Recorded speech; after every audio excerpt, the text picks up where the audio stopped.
from begging to riches. Once, in a city, there was a beggar. He lived near a railway station. He asked train passengers for money. One day, he saw a tall, well-dressed man. The beggar thought, "This man looks rich. If I ask him for money, he might help me." The beggar approached him and started begging. The tall man looked at him.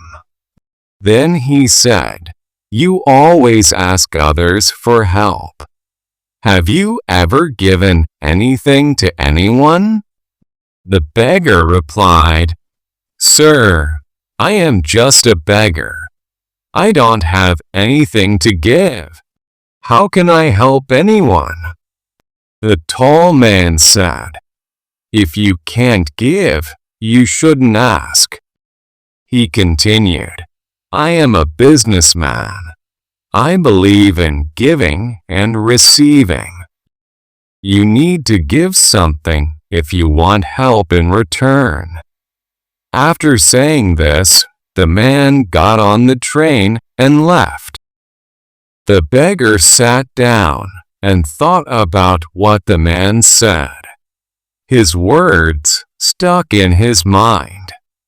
The beggar wondered why he did not get much money.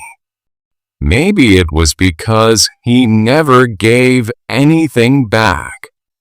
But he was just a beggar. What could he give?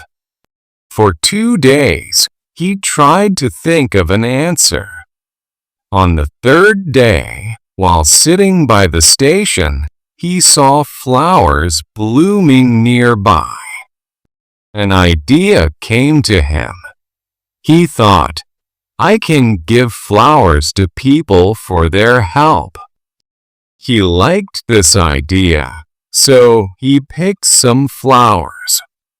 That day, when he begged, he also gave flowers to those who helped him. People liked this kind gesture. They took the flowers and smiled as they gave him money. The beggar felt happy. He started to see that people enjoyed his flowers. From that day on, he picked flowers every morning before begging. He noticed more people gave him money. But when he ran out of flowers, fewer people helped him. One day, while begging, the tall man returned. The beggar ran to him with excitement. "I have something to give you today. Please, give me money, and I will give you flowers." The man smiled and gave him some money. He took the flowers and said, "Wonderful! You have become a businessman just like me." The man's words made the beggar think. He realized he could change his life.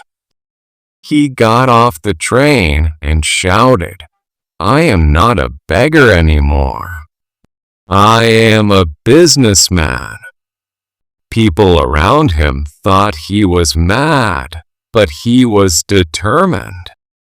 6 months later, at the same station, 2 well-dressed men arrived. One of the men recognized the other. He reached out his hand for a handshake. "Do you remember me?" he asked.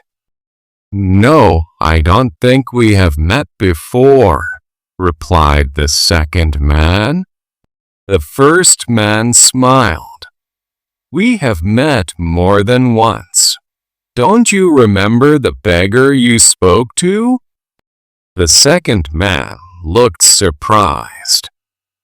"Oh yes, you are that beggar. The one I didn't give money to. And the second time, I bought flowers from you." "But "Why do you look so well dressed today?" The first man replied, "Yes, I was that beggar. But now I am a successful flour merchant. I am on my way to another city for business." He added, "You taught me an important life lesson. We can only receive when we give." This lesson changed my life. I realized I was never just a beggar. I was always a businessman, but I did not see it that way. People were not giving me handouts. They were buying the flowers I offered. I used the money I earned to buy more flowers. Because of this, I became a flower merchant. Today, I own a big flower business. I owe it to the lesson you taught me." Both men smiled and continued their journey. This story teaches us a valuable lesson. We have power over how we see ourselves. Sometimes we limit ourselves. We feel we can't succeed. Just like the poor beggar thought of himself as only a beggar. True change starts with how we think. When we shift our focus from just taking to also giving, we can find new opportunities. This is not just a business idea. It is a way of living. It helps both sides. Success is tied to how we see ourselves. If we believe we are small or unimportant, others will think that too. But if we believe in our potential, the world will respond. The beggar's journey from being a beggar to a successful businessman shows that no dream is too big. No situation is too hopeless if we choose to think differently. If we act bravely and believe we can rise above our current situation, we can change our lives. How did you like this story? Please share your thoughts in the comments. Don't forget to share with your friends. Thank you.